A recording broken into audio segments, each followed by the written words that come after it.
the thing that scared me the most in all this story was that, was my mom said the one now brought his cutlass to cut my sister's neck.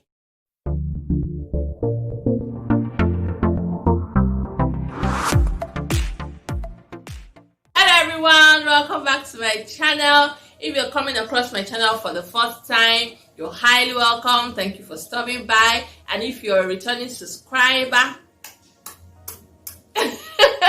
thank you guys for always coming back. I truly appreciate you all. And for all of you who have been asking me, Jules name, where are you? Where are you? We haven't seen a new video. Oh, don't mind me, Jerry. In fact, I know I've been missing in action for a while, like since probably mid-December or something. Yes.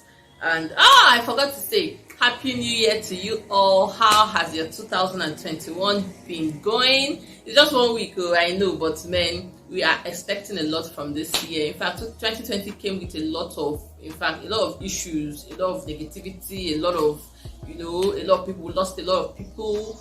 In fact, the chaos around the world was just something else. So we just pray for a better 2020. In fact, we know we're going to have a better 2021.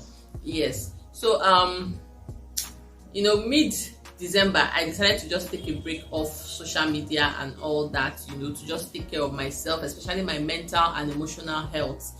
Yes, as in, a lot of things happened, in fact, I don't know, some of you might have heard, or I probably told some of you, but my younger sister and my mom, they were attacked by some group of, I don't even know what to call them, because I can't believe that such thing can even happen in Nigeria in broad daylight. If you're telling me this happened maybe in the night, maybe I would have somehow believed.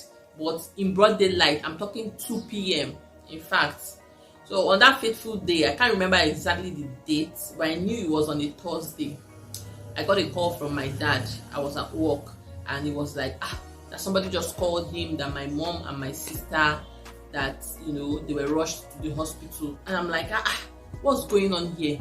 I left my sister at home. Obviously, my sister stays with me.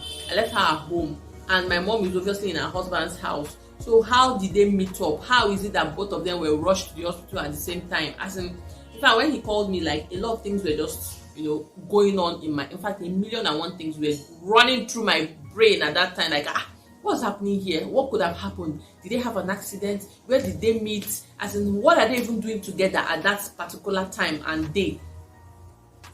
So immediately I just left work, and I did something I know normally I wouldn't do. I had to take a bike for a long, I didn't even know where I was going to, because the man who called my dad, somehow I think he got my number and also started communicating with me. So he was like giving me directions. So it was obvious I couldn't even drive. So I just left my car in my workplace that day, and I took a bike straight down to, where they were directing me to. As I was going, in fact, I noticed my mouth was getting dry. I felt like I was going into shock. I had to, just calm myself down. I started praying. I started speaking in tongues. As I was going, I was just speaking in tongues because I didn't know what happened. So I don't even know what to direct or where to direct my prayer to. So I just started speaking in tongues as I was going. So finally, I got to the hospital, and thankfully, they were fine. Like they were alive. Not like they were fine, but they were alive. That was my main concern. And I saw that they both had a cutlass cut on their head. So thankfully, the doctors were already attending to them when I got there, and I just waited, for them to be through, so I can even get to know what happened. So when they were through, and my mom started narrating what happened. So obviously, my sister had an outreach in her place of work. Yes, there's something they were doing. So there was something she needed my mom to get from home for her. She stays at my place, but most of her things are still in my parents' house. So they agreed at the meeting point, that is Abulegba. For those of you who stay in Lagos, I don't know, you should know where Abulegba is, because me, I stay towards that Ajuwon axis. So at a meeting point, and so I think by the time they met up, and my mom handed over the things to her, and I think she was escorting her. I don't know, I wasn't there, so it was just the story I heard. I think she was escorting her back to where she was going to take, a vehicle back to my place. And what they said was, all of a sudden, some group of boys, Hausa boys or Fulani, I don't even know, Hausa people, just came out from nowhere with sticks and cutlasses, and and just started hitting them, beating them. Then they used the cutlass. I think she said, what my mom said was that they first of all turned to her and hit her on her head with the cutlass, then did the same thing to my sister. So they both fell, and they started hitting them with their sticks and a pistol, I don't know, the one long something sharp, and started hitting them and beating them all over. And from what they said, every other person on the road just disappeared. Everybody ran for their own lives, and those that were watching from a distance. So the thing that scared me the most in all this story was that my mom said the one now brought his cutlass to cut my sister's neck. As in, I don't understand. As in, people that were just going on their own, and you just came out from nowhere, and your mission was to kill. As in, I don't even know what. In fact, if you see the way I have thought about 1,000,001 things that could have gone wrong, So as that one was trying to try to cut my sister's neck, so my mom held the cutlass. From what she said, she held the cutlass and she was struggling with the guy while still trying to protect my sister. So the cutlass now, kind of severed her fingers and all. So I think after beating them, when they felt like they were no longer moving, maybe they thought they were dead or something, I don't know, they just took all their belongings, their bags, their phones, everything, and was trying to push them into a nearby gutter, and they all ran away.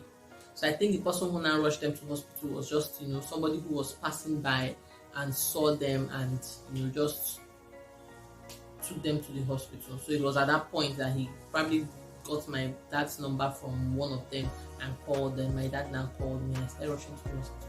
As in, I can't believe that this Nigeria is, I'm not one that would say this kind of thing, but right now Nigeria is totally messed up. As in, there's no security anywhere anymore. As in, everybody, we are just on our own. We are just on our own in this country.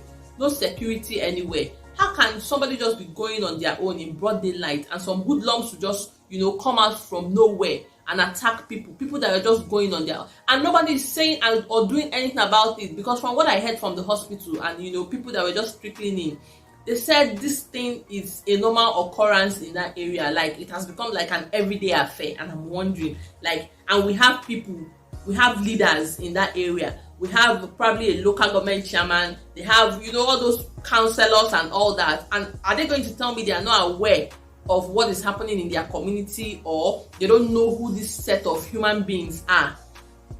All I can say is I just thank God that, after their treatment and everything, and they were discharged, they were fine. In fact, they are fine now. As in, I was so surprised at the speedy recovery, because even when I called my husband and he too started praying where he was, all we're just praying for was speedy recovery. And in fact, if you even look at it now, you won't even see any of those marks on them anymore. And I'm just grateful to God, because I don't even know all that. What would I have done? What would I have even said, to people at the same time? As in, at the end of the year, when everybody is going into merriment and jollification, then the devil wanted to throw me into mourning. God forbid.